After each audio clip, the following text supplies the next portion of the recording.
99%嘅人咧都唔知道，經常捱夜飲鮑魚湯比咩都犀利啊！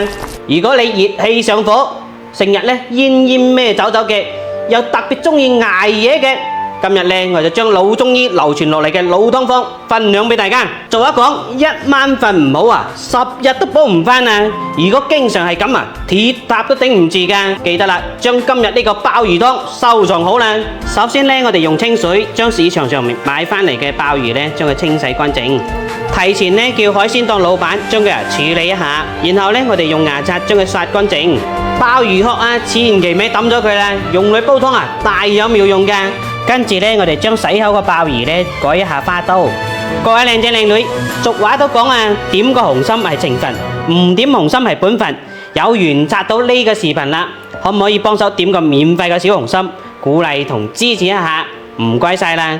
祝你身體健康，心想事成，合家安康，一順百順啊！好多朋友仔喺呢一步咧都做錯咗啊，就係咧直接將鮑魚殼、鮑魚瘦肉咧一齊焯水。嗱，咁樣整咧係唔啱嘅。鮑魚咧成身都係寶嚟噶，特別係呢個鮑魚殼啊，佢啊係個好嘢嚟噶，用佢嚟煲湯，營養又健康啊，營養仲加埋倍添啊！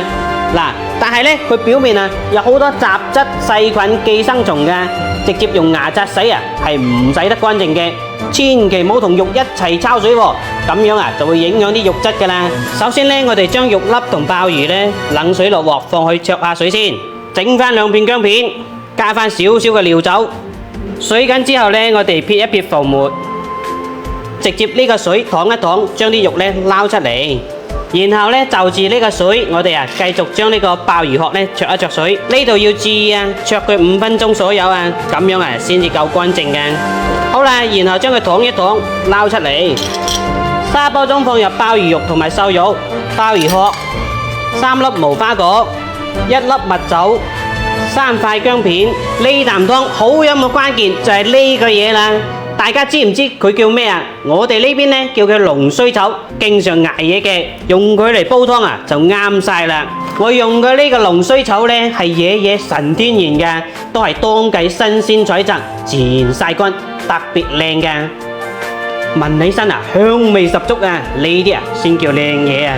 而家呢炎熱嘅夏天啊，嗱家戶啊都會煲啲清潤又回甘嘅靚湯，有咗佢啊就特別方便啦。所以咧，大家可以拍上一單，我將佢嘅鏈接咧放咗喺視頻嘅左下角啦。今日咧有活動啊，非常之抵買。將龍鬚草洗一洗，放入沙煲中，有條件嘅一次性加滿清水啊。扣蓋咧煲佢40分鐘就飲得噶啦。好啦，靚湯時間到。哇，鮮香啊，正！嚟第一個湯色。煲到出晒味啦，正啊，一啲都唔油膩，正啊！嚟，最後俾翻少少錦記，加翻少少嘅鹽，呢啖湯就掂湯啦。哇！你睇下個湯色，料夠足啊！哇！呢個鮮湯味啊，正啊！裝翻碗飲下先，正啊！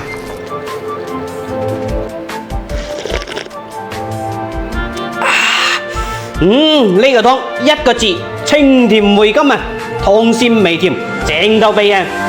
呢個湯飲落去啊，從頭到腳清清爽爽啊，真係唔錯嘅靚湯，特別適合而家夏天飲啊！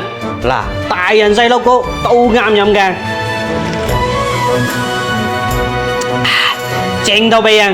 記得啦，學識咗點讚收藏起身，或者轉發俾親朋好友，等佢哋一齊嘆靚湯啊！